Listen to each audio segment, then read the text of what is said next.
నిన్న ఉదయం అంటే 22వ తేదీ ఉదయం తూర్పుగోదావరి జిల్లా వైద్య ఆరోగ్య శాఖ అధికారికి కిమ్స్ ఆసుపత్రి నుంచి ఒక సమాచారం అందింది అధ్యక్ష. పెద్ద సంఖ్యలో వృద్ధులు ఆసుపత్రిలో చేరుతున్నారు అని తెలపడం జరిగింది. దానికి కారణాలు ఏంటంటే వాంతులు, కడుపు నొప్పి, మూత్రం నిలిచిపోవడం, డయాలసిస్ సమస్యలతో పేషెంట్లు చేరుతున్నట్టుగా తెలిసింది. అయితే లాలా చెరువు ప్రాంతంలోని చౌడేశ్వర నగరు, స్వరూప నగర్కి చెందిన వారు ఈ బాధితులందరూ కూడా రోగిగ్రస్తులందరూ కూడా ఈ ప్రాంతానికి సంబంధించిన వారు. వాటిలో వెంటనే ఆరోగ్య శాఖ సమాచారం అందిన తర్వాత చేసిన క్లినికల్ పరీక్షల్లో యూరియా మరి సీరం క్రియాటిన్ స్థాయిలు పెరిగినట్లుగా గమనించడం జరిగింది అధ్యక్ష. ప్రాథమికంగా చేసిన ఎపిడెమియాలజీ విచారణలో పాలు లేదా ఇతరత్ర ఆహార పదార్థాలు సేవించడం కారణంగా అనారోగ్యానికి అది కారణం కావచ్చు అని గుర్తించడం జరిగింది.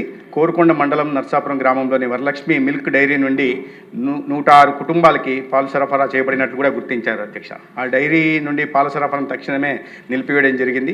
అదేవిధంగా ఇప్పటి వరకు 12 మంది ఆసుపత్రిలో చేరారు, వివిధ ఆసుపత్రుల్లో. దాంట్లో 4 మరణాలు నమోదయ్యాయి అధ్యక్ష. 8 మంది ఆసుపత్రులు చేరి ఇప్పుడు చికిత్స పొందుతున్నారు. దాంట్లో 6 మంది ప్రమాదం నుంచి బయటపడ్డారు, 2 వెంటిలేటర్ మీద ఉన్నారు అధ్యక్ష. చాలా వరకు ఇక్కడ 60 నుంచి 82 సంవత్సరాల వయసు వాళ్ళు 10 మంది ఉంటే 2 చిన్నపిల్లలు ఉన్నారు అధ్యక్ష. వాళ్ళ 2 పిల్లలు కూడా రెయిన్బో ఆసుపత్రిలో ఉంటున్నారు, వెంటిలేటర్ మీద ఉంటున్న పరిస్థితులు అధ్యక్ష. మరణించిన వారు 58 సంవత్సరాల నుంచి కృష్ణవేణి 74 సంవత్సరాలు, రాధాకృష్ణమూర్తి 76 సంవత్సరాలు, శేషగిరిరావు 72, అదేవిధంగా శ్రీమతి రమణి గారు 58 సంవత్సరాలు వయసుగా పెట్టడం జరిగింది. వెంటనే ఈ ర్యాపిడ్ తక్షణమే ప్రభుత్వం స్పందించి ర్యాపిడ్ రెస్పాన్స్ టీమ్ను ఏర్పాటు చేయడం జరిగింది పర్యవేక్షణ కోసం.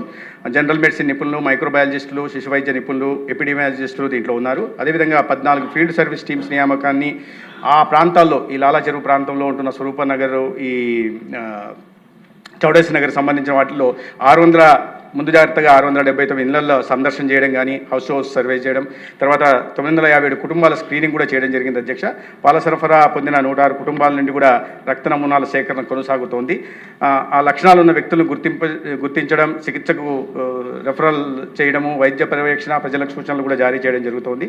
ప్రభావిత ప్రాంతాల్లో అత్యవసర వైద్య శిబిరాలను ఏర్పాటు చేయడం జరిగింది. రాజమహేంద్రవరం మున్సిపల్ కార్పొరేషన్ మున్సిపల్ కమిషనర్ను వైద్య శిబిరాల నోడల్ అధికారి కూడా నియమించడం జరిగింది అధ్యక్ష.